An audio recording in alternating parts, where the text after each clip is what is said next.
سر کی قسم، تیرے ٹوپی کی قسم، تیرے باپ کی قسم، میرے ابا کی قسم، فلانے پیر کی قسم، فلانے درگاہ کی قسم، فلانی قسم، تو یہ حرام ہے اسلام کے اندر، یہ نہیں کرنا چاہیے، بلکہ یہ قسم صرف اللہ وحدہ لا شریک کے لیے ہے۔ اسی طرح سے پکارنا، دعا مانگنا یہ اللہ وحدہ لا شریک سے ہے، کیونکہ اللہ کے نبی نے فرمایا الدعاء هو العبادہ، دعا ہی عبادت ہے۔ تو اس طرح سے یہ دوسری قسم کی تدبیر رہی کہ اخلاص اور للہیت سے اللہ وحدہ لا شریک کے لیے تمام عبادتیں خالص کر دی جائے اور کسی غیر کے لیے وہ عبادت نہ کی جائے۔ تیسری تدبیر شیطان سے بچنے کی یہ ہے کہ آدمی کو چاہیے کہ مسلمانوں کی جماعت کو لازم پکڑے اور ہمیشہ سفر میں بھی ہو تو کم از کم جماعت کے ساتھ رہے، 2 آدمی نہیں 3 آدمی۔ اللہ کے نبی صلی اللہ علیہ وسلم نے فرمایا اکیلے سفر نہ کرو بلکہ کم از کم 3 آدمی ہو۔ جب 2 آدمی ہوتے ہیں تو دونوں کے درمیان شیطان ہوتا ہے، لیکن 3 ہوتے ہیں تو شیطان نہیں ہوتا ہے۔ تو آدمی کو چاہیے کہ جماعت جو مسلمانوں کی جماعت ہے اس کو لازم پکڑے اور انہی کے درمیان رہے، الگ سے، چاہے سفر کی حالت ہو یا دنیا کے اندر رہنا ہو، تو جو مسلمانوں کی جماعت ہے، جو حق جماعت ہے، اس کے ساتھ وہ رہے، الگ الگ اپنے 1.5 اینٹ مسجدیں نہ تعمیر کریں۔ چنانچہ اللہ کے رسول صلی اللہ علیہ وسلم منع فرماتے تھے اپنے صحابہ کو، جب بھی کہیں کسی وادی میں اترتے، کوئی اس درخت کے نیچے بیٹھ گیا، کوئی اس درخت کے نیچے، تو اللہ کے نبی نے فرمایا کیا اچھا ہوتا سب لوگ اکٹھا جمع ہو کے بیٹھو۔ تو جب اتنا اللہ کے نبی نے فرمایا تو راوی کہتے ہیں کہ تمام صحابہ کسی وادی میں اترتے تو سب اکٹھا اترتے، اگر ان کے اوپر چادر بچھا دی جاتی تو سارے لوگ اسی چادر کے اندر آ جاتے۔ اس نبی کو اتنی جدائی ناپسند تھی۔ صحابہ دنیاوی طور پر بغیر کسی حقد اور بغیر کسی حسد اور بغیر کسی بغض کے الگ الگ بیٹھتے تھے، سب سے محبت تھی، پھر بھی اس نبی کو یہ الگ الگ بیٹھنا گوارا نہ ہوا۔ اگر وہ نبی آج ہماری حالتوں کو دیکھتا، تیری مسجد میں نماز نہیں، اس کی مسجد میں نماز نہیں، وہ ادھر کان پکڑ کے باہر نکالا، اے تو رفع دین کر رہا حرام ہے، اے تو آمین کر رہا نکل میری مسجد سے، تو کافر ہو گیا۔ یہ جو تفرق ہماری اس امت کے اندر ہے، اللہ کا نبی اگر یہ دیکھتا تو ہمیں کن ناموں سے یاد کرتے، یہ بتاؤ ذرا۔ اس نبی کو اتنا بھی گوارا نہیں۔ اور آج کہتے ہیں اختلاف و امتی رحمہ۔ ہمارے آگے بڑے بڑے ملانے ہیں نا، محدثین بنے ہوئے، اللہ انہیں ہدایت دے، جو مر گئے اللہ انہیں معاف کرے، انہوں نے اپنی کتابوں میں موٹے موٹے حروفوں سے لکھا، بہت بڑے سید القطب و افضال، پتہ نہیں کن کن مقامات پہ ان کتابوں میں ان کی تعریفیں کی گئی ہیں جناب۔ ان کو کہتے ہیں اختلاف و امتی رحمہ۔ اللہ کے نبی نے فرمایا کہ میری امت کا اختلاف رحمت ہے، رحمت نہیں عذاب ہے۔ یہ حدیث نہیں ہے، یہ گڑھی ہوئی حدیث ہے۔ ظالموں نے، شیطان نے ان کے دلوں میں وہی کی ہے، جس طرح شیطان اپنے ساتھیوں ایک دوسرے کو وہی تھے، اس طرح انہیں بھی وہ راستہ دکھایا ہوا ہے۔ یہ اللہ کے رسول صلی اللہ علیہ وسلم کی حدیث نہیں، اللہ کے نبی کے اوپر الزام ہے۔ یہ کسی بھی جماعت کو لازم پکڑنا یہ ضروری ہے۔ اس کی شکلیں ہیں، اس کو آپ اپنے ذہنوں میں بٹھائیں۔ ایک تو یہ ہے کسی جماعت کو لازم پکڑے اعتقادی طور پر، یعنی جیسے کہ اس جماعت کا عقیدہ ہے تمہارا بھی وہی عقیدہ ہو۔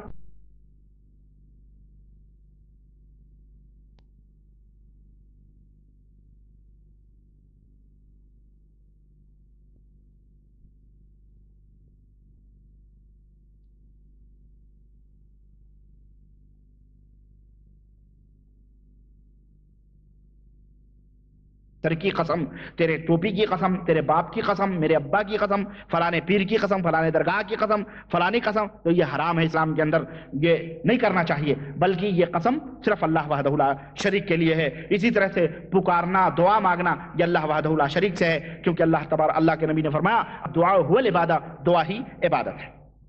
تو اس طرح سے یہ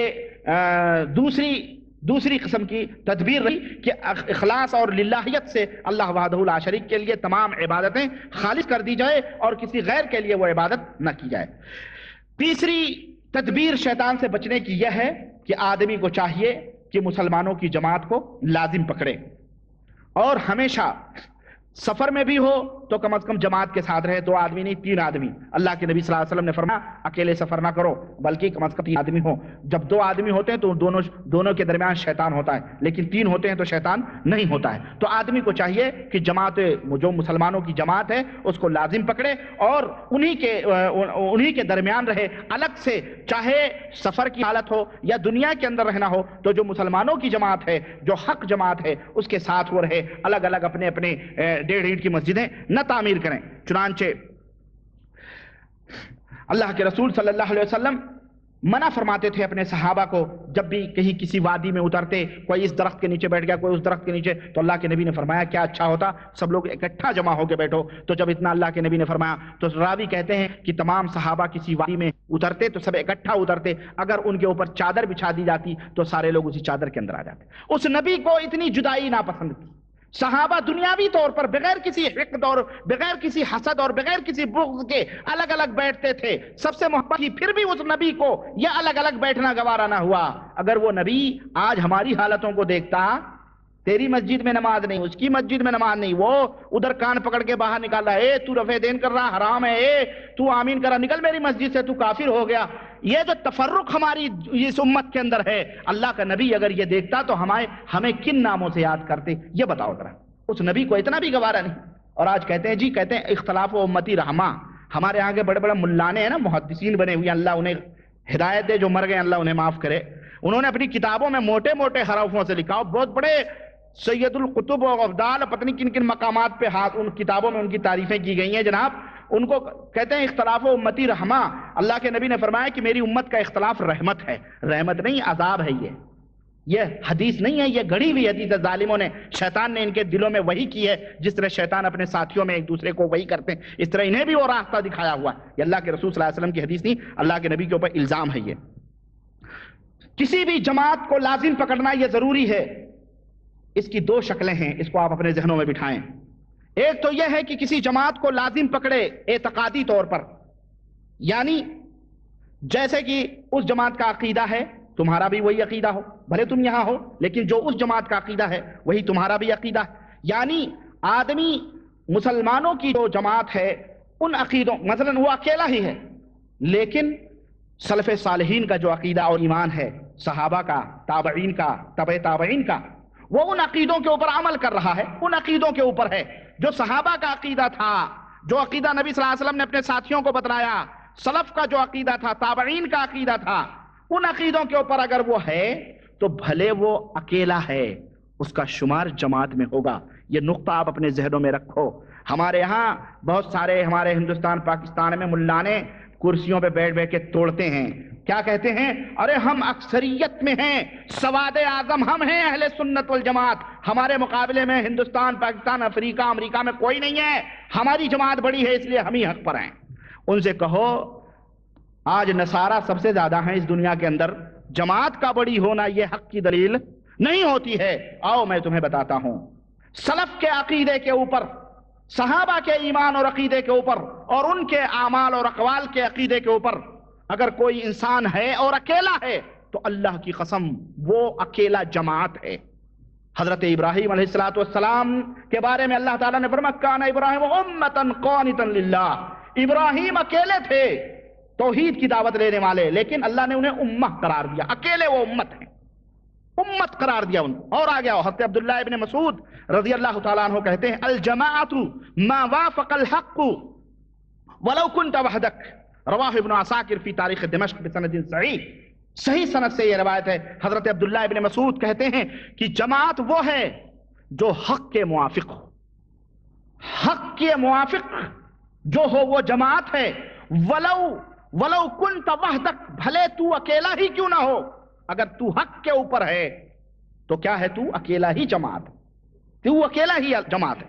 اسی طرح سے ایک تو عقیدتاً کسی جماعت کو، سلف صالحین کی جماعت کو لازم پکڑنا، اور ایک ہے صف کے طور پر، اعداد کے اعتبار سے، یعنی چند لوگ سلف صالحین کے جماعت ہے سلف صالحین کی، ان کے ساتھ وہ ہے، ان کے ساتھ ہے۔ اس کی کیا شکل ہے؟ وہ یہ ہے کہ آپ کا دل، آپ کا جسم، آپ کا سب کچھ حق والوں کے ساتھ ہے، حق کی جماعت کے ساتھ ہے۔ چنانچہ اہل حق کون لوگ ہیں؟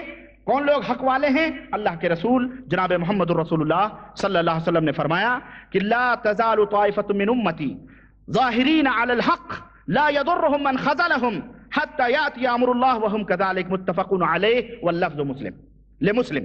حضرت محمد الرسول اللہ صلی اللہ علیہ وسلم نے فرمایا کہ میری امت کی ایک جماعت ہمیشہ حق کو پکڑے رہے گی، ہمیشہ حق کو مضبوطی کے ساتھ پکڑے رہے گی۔ لا يضرهم من خذلهم، جو ان کی توہین کریں گے، جو ان کی تذلیل کریں گے، ان کی وہ تذلیلیں انہیں کوئی نقصان نہیں پہنچا سکتی ہیں۔ حتی یاتی امر اللہ، یہاں تک کہ قیامت آ جائے گی، قیامت آنے تک وہ اس حق کو لازم پکڑے رہے گی وہ جماعت، اور اسی طرح سے وہ حق کے ساتھ رہیں گے یہاں تک کہ قیامت آ جائے گی۔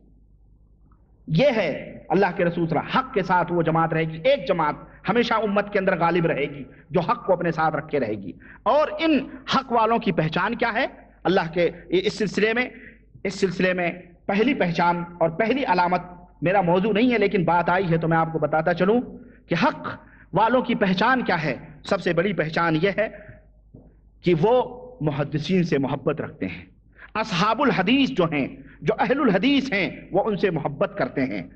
اس لیے علماء نے فرمایا ہے اذا رأيت الرجل يحب اہل الحدیث مثل یحییٰ ابن سعید القطان ومثل عبد الرحمن ابن مہدی وحمد ابن حنبل واسحاق ابن راہویہ فاعلم انہ علی الحق۔ اہل حدیث سے وہ محبت کرتے ہیں، اور جیسے کہ یحییٰ سعید بن قطان محدث، اسی طرح سے عبد الرحمن ابن مہدی، حضرت احمد بن حنبل، حضرت اسحاق بن راہویہ، اگر آدمی ان لوگوں سے محبت کرتا ہے تو یوں سمجھ لو کہ وہ حق والوں کے ساتھ ہے، وہ حق والوں کے ساتھ ہے۔ اور جو ان کی مخالفت کرے، جو ان کی مخالفت کرے اور ان سے یعنی ان کے طریقوں کو نہ اپنائے، فعلم انہ مبتدع، تو سمجھ لو کہ وہ بدعتی ہے، سمجھ لو کہ وہ بدعتی ہے۔ اسی طرح سے حضرت احمد بن حنبل رحمت اللہ علیہ فرماتے ہیں کہ جب ان سے پوچھا گیا کہ اللہ کے رسول صلی اللہ علیہ وسلم نے جس جماعت کو کامیاب بتلایا ہے کہ وہ جماعت جنت کے اندر جائے گی، وہ گروہ جنت کے اندر جائے گا اور میری امت کے تمام لوگ جہنم میں جائیں گے سوائے اس جماعت کے، وہ کون سی جماعت ہے جو جنت کے اندر جائے گی؟ تو حضرت امام احمد بن حنبل رحمت اللہ علیہ نے فرمایا ان لم یکونوا اہل الحدیث فلا ادری من ہم، اگر وہ اہل حدیث نہیں ہیں تو میں نہیں سمجھتا کہ کون سی جماعت جنت کے اندر جائے گی۔ وہ جماعت اصحاب الحدیث ہیں، اہل الحدیث لوگ ہیں۔ اس کو حاکم نے روایت کیا ہے صحیح سند کے ساتھ۔ اور اسی طرح سے دوسری نشانی اہل حق کی، دوسری نشانی یہ ہے کہ وہ اللہ اور اس کے رسول کے فرمان پر کسی کے بھی قول کو فوقیت نہیں دیتے ہیں۔ یہ دوسری پہچان ہے، یہ اس کو اپنے گرہ میں باندھ لو۔ اللہ کے رسول کا فرمان آیا، اللہ کا فرمان آیا، سرے تسلیم خم ہے جو مزاج یار میں آئے، خلاص پھر اس کے اوپر حیل و حجت نہیں، چونکہ چنانچہ اس لیے فلانی نہ، اللہ اور اس کے رسول کا فرمان آیا، وہ اپنے سر کو جھکا دیا۔ ان کی باتوں کے اوپر کسی حضرت کا، کسی مولوی کا، کسی امام کا، کسی فقیہ کا، کسی علامہ کا، کسی محدث کا، کسی کا بھی قول وہ نہیں لاتا ہے، بلکہ بغیر حیل و حجت کے اللہ اور اس کے رسول کے قول کو عمل کر لیتا ہے، اگر وہ صحیح سند سے ثابت ہیں اللہ کے رسول صلی اللہ علیہ وسلم کے فرمودات تو یہ ہے ایسی جماعت اگر آپ کو اپنی زندگی میں ملے جو قرآن اور حدیث کو لازم پکڑے ہوں اور احادیث کو اپنا سرمایہ افتخار سمجھتے ہوں اور اللہ اور اس کے رسول کی باتوں پر کسی اور کی باتوں کو نہ لاتے ہوں، ان کے اوپر نہ فوقیت دیتے ہوں، تو یوں سمجھ لو یہ اہل حق ہیں، ان کے ساتھ آپ لگ جاؤ اور انشاءاللہ تبارک تعالیٰ جنت کے اندر چلے جائیں گے۔ اللہ تعالیٰ ہم سب کو ایسے ہی لوگوں میں سے بنائے، آمین۔ چوتھی تدبیر، اور اس سلسلے میں کئی اور تدبیریں ہیں، میں یہیں پہ اپنی بات، ٹائم چونکہ زیادہ ہو رہا ہے، 10:30 ہو گئے، اس لیے میں نے تقریباً یعنی کچھ تدبیریں ہیں شیطان سے بچنے کی، وہ تدبیریں میں لایا تھا۔ انشاءاللہ تعالیٰ اگلے محاضرے میں ان تدبیروں کو آپ کے سامنے پیش کروں گا، اور اللہ سے دعا کرتا ہوں کہ یعنی جماعت سے نماز پڑھنے کی پابندی کرنا، یہ چوتھی ہے، اور انشاءاللہ تعالیٰ میں یہیں سے اگلی اپنی بات شروع کروں گا۔ اللہ تعالیٰ ہم سب کو نیک عمل کرنے کی توفیق عطا فرمائے اور کتاب و سنت پہ چلنے کی توفیق عطا فرمائے، آمین یا رب العالمین۔ وصلی اللہ علی نبینا محمد وعلی آلہ وصحبہ اجمعین۔ السلام علیکم ورحمۃ اللہ وبرکاتہ۔ اگر کوئی سوال ہے تو آپ لائیں۔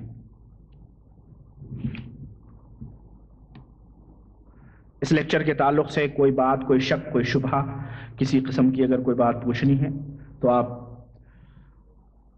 الحمدللہ نحمده ونستعینه ونستغفره ونؤمن به ونتوکل علیہ ونعوذ باللہ من شرور انفسنا ومن سیئات اعمالنا من يهده الله فلا مضل له ومن يضلله فلا هادي له ونشهد أن لا إله إلا الله ونشهد أن محمدا عبده ورسوله.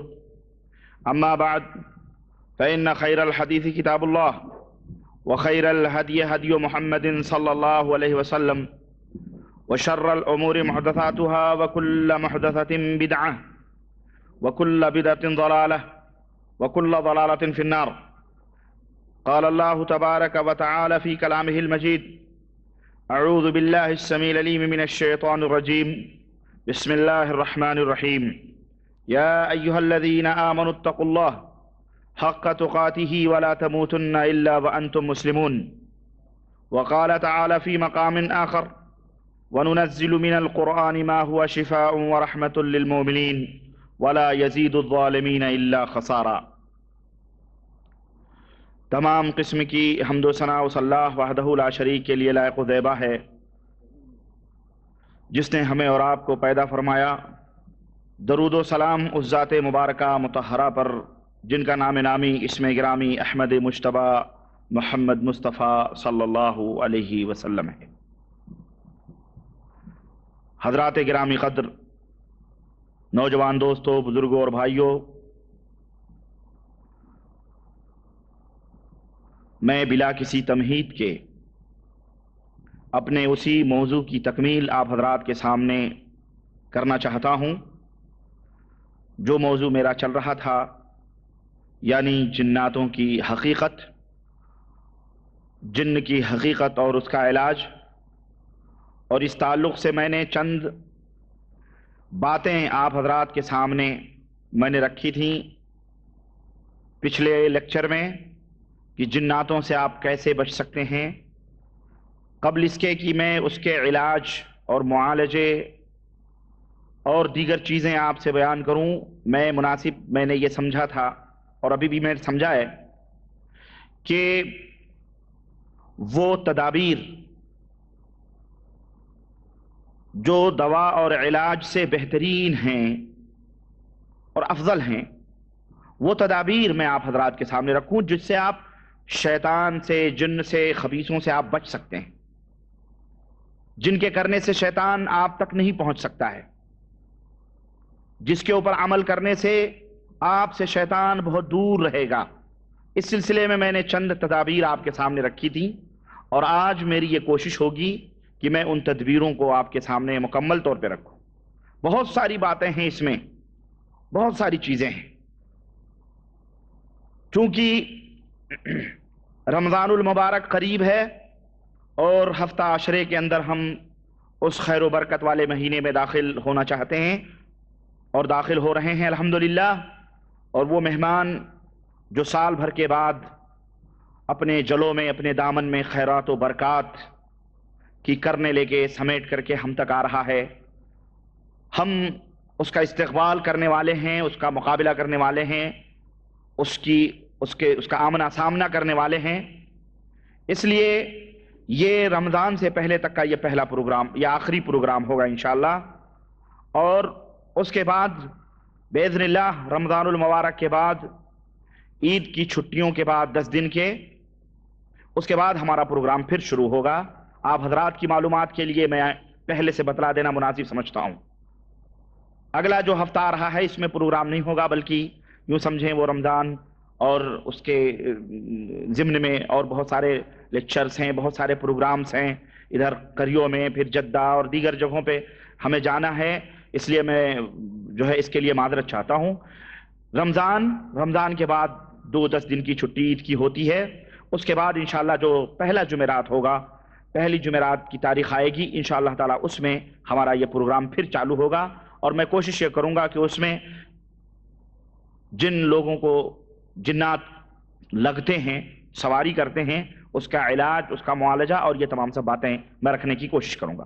آئیے وہ تدابیر، وہ حفاظتی تدابیر جن سے آپ اور ہم شیطان سے بچ سکتے ہیں، شیطان سے دور رہ سکتے ہیں، شیطان ہم سے دور ہو جائے گا، ہوتا رہے گا، وہ تدابیر ہم سنتے ہیں. میں نے پچھلے لیکچر میں 3-4 باتیں آپ کے سامنے رکھی تھیں، اخلاص، للہیت اور اس طرح سے نبی کریم صلی اللہ علیہ وسلم کی اطاعت اور فرمانبرداری اور دیگر چیزیں. آئیے میں وہیں سے اپنی ابتدا کرتا ہوں. تین تدبیریں میں نے آپ کے سامنے رکھی تھیں. آج میں کچھ اور تدبیریں رکھ رہا ہوں۔ چوتھی تدبیر حفاظتی تدبیر، جس سے کہ شیطان آپ سے دور ہو سکتا ہے، آپ سے دور رہے گا، وہ یہ ہے کہ فرض نمازوں کو با جماعت ادا کرنا، باقاعدہ اس کا اہتمام کرنا، محافظت کرنا، حفاظت کرنا کہ فرض نمازوں کو با جماعت ادا کریں۔ اس سلسلے میں اللہ کے رسول صلی اللہ علیہ وسلم کی بہت ساری حدیثیں موجود ہیں۔ ان میں سے ایک حدیث میں آپ حضرات کے سامنے پڑھنا چاہتا ہوں۔ اللہ کے رسول صلی اللہ علیہ وسلم نے فرمایا کہ ما من ثلاثة في قرية ولا بدو لا تقام فيهم الصلاة الا قد استحوذ عليهم الشيطان فعليك بالجماعة، کہ جہاں کہیں بھی تین آدمی کسی بستی میں ہوں یا کہیں کسی بدو جہاں رہتے ہیں، ویرانے میں خیمے میں گاڑ کے وہاں رہتے ہیں، تو اس میں نماز قائم کی جاتی ہے۔ اگر اس میں نماز نہیں قائم کی جاتی ہے، یعنی با جماعت نماز نہیں ادا کی جاتی ہے، اگر تین آدمی ہیں، ظاہر ہے تین آدمیوں میں جماعت ہوتی ہے، اگر تین آدمی مل کے نماز نہیں پڑھتے ہیں تو ان کے اوپر شیطان غالب آ جاتا ہے، ان کے اوپر شیطان غالب آ جاتا ہے۔ تو تمہارے اوپر با جماعت نماز پڑھنا یہ واجب اور فرض ہے۔ با جماعت نماز پڑھو گے تو شیطان تم سے دور رہے گا، اور اگر الگ الگ نماز پڑھو گے تو تمہاری مثال ایسی ہی ہے جیسے بکریوں کے ریوڑ سے کوئی بکری جب الگ ہو جاتی ہے تو بھیڑیا اس کو شکار کرنے میں کامیاب ہو جاتا ہے۔ اسی طرح سے جو لوگ با جماعت نماز نہیں پڑھتے، تین آدمی ہیں اور کسی بدو میں، کسی قریے میں، کسی بستی میں، تو ان کے اوپر شیطان غالب ہو جاتا ہے۔ تو اور جس کے اوپر شیطان غالب ہو جاتا ہے، ظاہر ہے اسے شیطان اللہ کی یاد سے غافل کر دیتا ہے، یہی اس کا ہے۔ اور جب بندہ اللہ کی یاد سے غافل ہوتا ہے، شیطان کا غلبہ اس کے اوپر فوری طور پر ہو جاتا ہے۔ تو یہ چوتھی تدبیر ہے کہ با جماعت نماز ادا کرنے کی پابندی کریں، اس کے اوپر ہمیشگی کریں۔ پانچویں تدبیر ہے کتاب و سنت کو لازم پکڑیں۔ ہر عمل ہو کہ عقیدہ ہو کہ قول ہو کہ فعل ہو، اخلاق ہو، غرض کی زندگی کے ہر گوشے میں، زندگی کے ہر گوشے میں آپ کتاب و سنت کو لازم پکڑیں۔ کتاب یعنی قرآن کریم، اور سنت یعنی نبی کریم صلی اللہ علیہ وسلم کے اقوال، افعال، اور اسی طرح صحابہ کرام اور تقاریر، جو صحابہ جن کو حدیث تقریری کہا جاتا ہے، آپ اس کے اوپر ہمیشگی کریں، دوام کریں، اس کو لازم پکڑیں۔ چنانچہ اللہ تبارک و تعالیٰ نے قرآن کریم کے اندر، اور اس کی وجہ یہ ہے کہ جو شخص قرآن و سنت کو لازم نہیں پکڑتا ہے، جو شخص قرآن و سنت کو لازم نہیں پکڑتا ہے، شیطان اس کے اوپر غالب آ جاتا ہے۔ اللہ وحدہ لا شریک نے قرآن کریم میں دعوت دی اپنے ماننے والوں کو، اور فرمایا وَأَنَّ هَذَا صِرَاطِي مُسْتَقِيمًا فَاتَّبِعُوهُ وَلَا تَتَّبِعُوا السُّبُلَ فَتَفَرَّقَ بِكُمْ عَنْ سَبِيلِهِ ذَلِكُمْ وَصَّاكُمْ بِهِ لَعَلَّكُمْ تَتَّقُونَ۔ اللہ سورہ انعام آیت نمبر 153، اللہ وحدہ لا شریک نے فرمایا کہ بے شک یہ میرا سیدھا راستہ ہے، یہ میری سیدھی راہ ہے، تو اے لوگو اسی سیدھی راہ کی اتباع کرو، اسی کے پیچھے پیچھے چلو۔ اور وَلَا تَتَّبِعُوا السُّبُلَ، سبل یہ سبیل کی جمع ہے، مختلف راستوں کے اوپر نہ چلو کہ تم بھٹک جاؤ، الگ الگ ہو جاؤ۔ جب تم الگ، یہی تمہیں اللہ وحدہ لا شریک نے وصیت کی ہے، اور اسی بات کی اللہ تبارک تعالیٰ نے تمہیں نصیحت کی ہے کہ تم اسی سیدھی راہ کو پکڑو، لعلکم تتقون، تاکہ تمہارے دلوں کے اندر تقوی اور پرہیزگاری پیدا ہو۔ اس حدیث کی تشریح پیغمبر اسلام، اس قرآن کریم کی تشریح، اس آیت کریمہ کی تشریح پیغمبر اسلام جناب محمد الرسول اللہ صلی اللہ علیہ وسلم نے اس طرح سے کی ہے، جو سنن نسائی کے اندر اور مسند احمد اور حاکم کے اندر بھی یہ حدیث آئی ہوئی ہے کہ اللہ کے رسول صلی اللہ علیہ وسلم نے خطا بیدہ، آپ صلی اللہ علیہ وسلم نے اپنے دست مبارک سے ایک لکیر کھینچی آپ صلی اللہ علیہ وسلم نے، ثم اور اسی طرح سے اس کے اور پھر ثم قال، ایک لکیر آپ صلی اللہ علیہ وسلم نے کھینچی، ثم قال، پھر آپ صلی اللہ علیہ وسلم نے فرمایا هذا سبیل اللہ مستقیما، یہ اللہ کی سیدھی راہ ہے۔ اللہ کے رسول صلی اللہ علیہ وسلم نے ایک لکیر کھینچی اور اس کے اوپر اپنی انگلی مبارک رکھ کے فرمایا کہ یہ اللہ کی سیدھی راہ ہے۔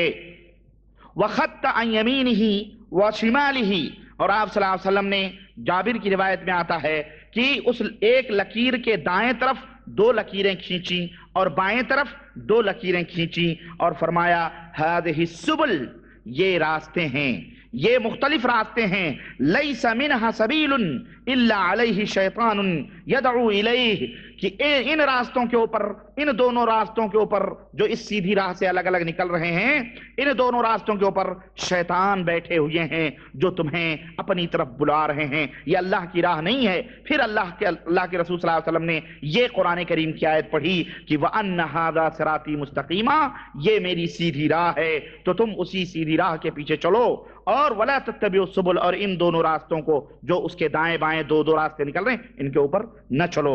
وہ 4 راستے سے 2 دائیں تھے 2 بائیں راستے تھے اور بیچ میں وہ سیدھی راہ تھی، اور وہ سیدھی راہ ظاہر ہے قرآن کریم ہے اور نبی کریم جناب محمد رسول اللہ صلی اللہ علیہ وسلم کی حدیث پاک ہے۔ تو شیطان سے بچنے کی سب سے بہترین ترکیب اور تدبیر یہ بھی ہے کہ آدمی کتاب و سنت کو لازم پکڑے، اس لیے کہ جب آدمی کتاب و سنت کو لازم نہیں پکڑے گا تو شیطان اس کو مختلف طریقوں سے مختلف چیزوں سے اسے گمراہ کرے گا۔ اس کے پاس آئے گا، کہے گا یہ بھی عمل اچھا ہے، یہ بھی عمل اچھا ہے، فلانے حضرت نے یہ فرمایا ہے، فلانے بزرگ نے یہ فرمایا ہے، فلانے حضرت جی کا یہ فرمان ہے، فلانے امام صاحب کا یہ قول ہے، فلانے بزرگ کا یہ قول ہے۔ چنانچہ اس کو جب وہ قرآن و سنت کو پسے پشت ڈال دیا، پیچھے ڈال دیا اور شخصیتوں کے پیچھے دوڑنے لگا تو شیطان اسے مختلف نیکیوں کی راہیں دکھائے گا، وہ اپنی طرف سے نیکیاں بنائے گا اور آ کر کے آپ سے کہے گا یہ نیکی ہے، یہ بہت اچھی چیز ہے، اس کے اندر اللہ راضی ہوتا ہے، اس کے اندر خوش ہوتا ہے۔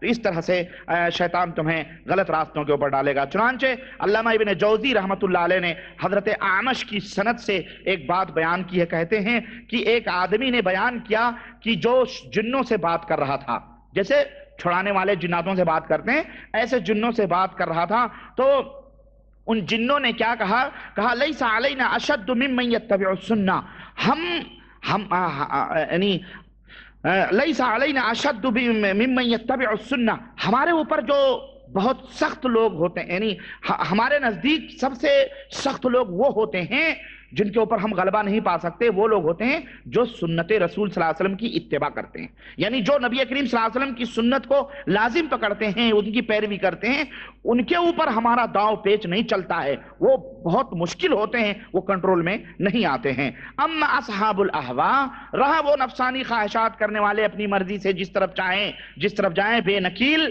بے مہار کے، تو فإننا نلعب بهم لعبا، تو ہم ان کے ساتھ جیسے چاہتے ہیں کھیل کرتے ہیں کھیلتے ہیں۔ لیکن جو لوگ سنت رسول صلی اللہ علیہ وسلم کی، اور آپ دیکھ لیں کہ جو لوگ سنت رسول سے ہٹے ہوئے ہیں، چاہے عقیدے میں ہٹے ہوئے ہیں یا اعمال میں ہٹے ہوئے ہیں، آپ دیکھ لیں شیطان روزانہ نت نئی بدعتیں ان کے سروں پہ مسلط کر رہا ہے کہ نہیں کر رہا؟ نت نئی بدعتیں، یہ بھی اچھی چیز ہے، یہ بھی اچھی چیز ہے، یہ بھی اچھی چیز ہے۔ کل منگل کو میرا ایک جگہ پروگرام تھا، میں نے رمضان کے تعلق سے وہاں تقریر کی کہ رمضان کا استقبال ہم کیسے کریں۔ ایک بڑے میاں تھے، اللہ انہیں ہدایت عطا فرمائے، وہ بھڑک گئے میرے اوپر۔ ایک صاحب نے سوال کیا، اصل میں کہنے لگے جی ہمارے ملکوں میں اذان ہوتی ہے آج کل، تو اس میں اذان سے پہلے درود پڑھتے ہیں، تو بہرحال اب میں بتاؤں درود پڑھتے ہیں تو کیا یہ صحیح ہے؟ میں نے کہا جناب یہ بدعت ہے، یہ گمراہی ہے۔ تو وہ بڑے میاں ہمارے اوپر بھڑک گئے، انہوں نے کہا کہ جناب آپ ہر چیز کو بدعت کہتے ہو، گمراہی کہتے ہو، درود پڑھنا بدعت ہے۔ اللہ تعالیٰ قرآن کریم میں فرماتا ہے ان اللہ وملائکتہ یصلون علی النبی یا ایھا الذین آمنوا صلوا علیہ وسلموا تسلیما، کہ اللہ اور اس کے فرشتے نبی کے اوپر درود بھیجتے ہیں، اے لوگو تم لوگ بھی اللہ کے نبی کے اوپر درود بھیجو۔ ہم نے کہا بے شک صحیح بات ہے بھائی، اللہ تعالیٰ نے قرآن میں فرمایا ہے، ٹھیک ہے۔ تو بولے جب اللہ نے فرما دیا تو اس میں کوئی وقت تو نہیں نا متعین ہے، اس میں کوئی وقت تو متعین نہیں ہے، تو جب وقت مقرر نہیں ہے، متعین نہیں ہے، تو آپ کون ہوتے ہیں یہ قید لگانے والے کہ یہاں درود پڑھو وہاں درود نہ پڑھو، یہاں کرو وہاں نہ کرو؟ ہماری طبیعت، ہم جہاں چاہیں گے وہاں درود پڑھیں گے۔ میں نے کہا بڑے میاں صحیح بات ہے، لیکن اگر یہ دروازہ آپ کھولو گے تو بہت سارے شر اور بہت سارے فتنے پیدا ہوں گے۔ بولے نہیں یہ اہل حدیث لوگ ہیں، ہمارے ملکوں میں بھی ہوتے ہیں، یہ درود نہیں پڑھتے۔ تو ہم نے کہا بھائی یہ آپ بہتان لگا رہے ہیں، آپ الزام لگا رہے ہیں۔ بہرحال ہم نے ان کو سمجھایا، ان کو ہم نے کہا دیکھیں ہم درود پڑھتے ہیں، بلکہ ہمارے نزدیک تو وہ حدیث دلیل ہے جس میں اللہ کے رسول صلی اللہ علیہ وسلم سے ایک صحابی نے کہا تھا کہ اگر ہم دعا مانگیں اور ایک حساب کے اوپر درود پڑھیں، غرض کی لمبی حدیث ہے، اس صحابی نے اخیر میں یہ کہا اللہ کے نبی میں اللہ سے دعا نہیں مانگوں گا، میں صرف آپ کے اوپر درود پڑھوں گا۔ تو اللہ رسول صلی اللہ علیہ وسلم نے فرمایا کہ جب تم ایسا کرو گے تو اللہ تعالیٰ تمہاری ہر جائز مرادوں کو پوری فرما دے گا۔ ہمارا تو یہ عقیدہ یہ ہے کہ بندہ اللہ سے نہ مانگے، صرف درود ہی اللہ کے نبی پہ پڑھا کرے تو اللہ تعالیٰ اس کی آرزو، اس کی تمنائیں، اس کی خواہشیں پوری فرمائے گا. ہمارا تو یہ عقیدہ ہے. آپ ہمارے اوپر یہ الزام لگا رہے ہیں. رہا دوسری بات یہ ہے کہ دعا پڑھنے کا طریقہ اللہ کے رسول صلی اللہ علیہ وسلم نے بتایا کہ جب کوئی آدمی دعا مانگے تو ہمارے اوپر درود پڑھے اور اخیر میں درود بھی پڑھے تو اللہ تعالیٰ اس دعا کو قبول فرماتا ہے. تو ٹھیک ہے. اب آپ کہہ رہے ہو کہ وقت مقرر نہیں ہے اور ٹائم مقرر نہیں ہے، ہم جب چاہیں جہاں چاہیں درود پڑھیں. لیکن میرے بھائی، میرے عزیز، اس کے لیے کچھ طریقے ہیں اللہ کے رسول صلی اللہ علیہ وسلم نے بتائیں. اب میں نے ان سے سوال کیا، میں نے کہا ایک سوال آپ بتائیں. ایک سوال یہ بتائیں کہ جناب جب آپ نماز میں کھڑے ہوتے ہو اور تکبیر تحریمہ کے آپ نیت باندھے، آپ نے اللہ اکبر کہا تو آپ سورہ فاتحہ نہ پڑھیں، درود پڑھیں؟ تو کہا کیوں؟ ہم کیوں درود پڑھیں؟ میں نے کہا اللہ کے نبی کے اوپر درود پڑھنا بھائی اچھی بات ہے. آپ سورہ فاتحہ نہ پڑھیں، آپ درود پڑھیں. بولے نہیں وہاں تو سورہ فاتحہ پڑھنا. میں نے کہا کیوں سورہ فاتحہ پڑھنا؟ کیا اللہ کے نبی نے وقت مقرر کیا ہم درود پڑھیں گے ہماری نماز ہو جائے گی کہ نہیں ہو جائے گی؟ بولے نہیں ہوگی. میں نے کہا کیوں نہیں ہوگی؟ ہم درود پڑھیں گے. اللہ کے نبی نے وقت نہیں مقرر کیا ہے. آپ کون ہوتے ہیں وقت مقرر کرنے والے؟ بولے نہیں. میں نے کہا نہیں دیکھیں آپ ہے کہ نہیں بھائی، حقیقت ہے کہ نہیں، سچی بات ہے کہ نہیں؟ جب وقت اسی طرح سے دعا مانگنے سے پہلے درود پڑھنا چاہیے. اللہ کے نبی نے ہمیں حکم دیا ہے. ہم حمام میں جا رہے ہیں، حمام میں جانے کے وقت کیا کہتے ہیں؟ بسم اللہ اعوذ باللہ من الخبث والخبائث. تو اس سے پہلے درود پڑھو حمام میں جانے سے پہلے، اللہم صلی علی محمد. اور درود بھی میں بتاؤں آپ کو، ہمارے یہاں جو اذان سے پہلے درود بھیجتے ہیں، ہمارے گاؤں میں اللہ کی قسم کبھی اذان سے پہلے نہیں ہوتی تھی. یہ اللہ تعالیٰ، میں خوش نصیب ہوں، اللہ نے ہمیں ہدایت دی. میں اپنے آپ کو بد نصیب کیوں کہوں؟ اللہ نے ہمیں سیدھی راہ کی ہدایت دی، کتاب و سنت کی. میں خوش نصیب اللہ تعالیٰ. میں نے اللہ کی قسم جس مدرسے میں پڑھتا تھا، میں نے اپنے گاؤں میں یہ بدعت جاری کی ہے اور آج تک وہ بدعت ہمارے گاؤں میں چل رہی ہے. اللہ معاف کرے، میں نے تو توبہ کر لیا، اللہ انہیں بھی توبہ کی توفیق عطا فرمائے. لیکن آج تک وہ بدعت. اور درود کیا ہوتی ہے معلوم ہے آپ کو؟ وہ درود نہیں ہوتی، میڈین بریلی درود ہے، وہ میڈین انڈیا درود. اللہ کے نبی نے جو درود میڈین مدینہ ہے وہ نہیں پڑھتے. وہ کیا کرتے ہیں؟ الصلاۃ والسلام علیک یا رسول اللہ، الصلاۃ والسلام علیک یا نبی اللہ، الصلاۃ والسلام علیک یا حبیب اللہ، الصلاۃ والسلام علیک یا قاسم رزق اللہ، الصلاۃ والسلام علیک یا نورا من نور اللہ، الصلاۃ والسلام علیک یا دافع البلاء دافع المصائب والبلاء، الصلاۃ والسلام علیک نورا من نور. یعنی ایسے شرکیہ الفاظ بھی ہیں، اس طرح سے پڑھتے ہیں. یہ میڈین، یہ مولویوں کے بنائے ہوئے درود یہ پڑھتے ہیں اور کہتے ہیں ہم نبی کے اوپر درود بھیجتے ہیں، نبی کے اوپر درود پڑھتے ہیں. تو بہرحال یہ ایک بات میں بتا رہا تھا. تو بڑے میاں سے میں نے کہا اب آپ حمام میں جانے سے پہلے درود پڑھ کے جائیں گے؟ بولے نہیں. میں نے کہا کیوں؟ اللہ کے نبی نے منع کیا ہے کیا؟ اسی طرح سے حمام سے نکلیے تب بھی اللہ کے رسول صلی اللہ علیہ وسلم نے دعا پڑھنے کا حکم دیا ہے. تو اس وقت دعا پڑھیے آپ اور اس سے پہلے درود پڑھیے. حمام ہی میں آپ درود پڑھیں گے؟ بولے نہیں. میں بولا کیوں؟ اللہ کے نبی نے منع تھوڑی کیا، اللہ نے تو عام کیا ہے، کوئی وقت مقرر نہیں ہے. بہرحال اس کے بعد میں نے کہا اچھا آپ یہ بتائیں اذان محمد کلمہ کتنا ہے؟ انہوں نے کہا لا الہ الا اللہ محمد الرسول اللہ. میں نے کہا اچھی بات ہے نا، لا الہ الا اللہ محمد الرسول اللہ. لیکن کوئی آدمی لا الہ الا اللہ کہے تو غلط ہے کہ نہیں غلط ہے؟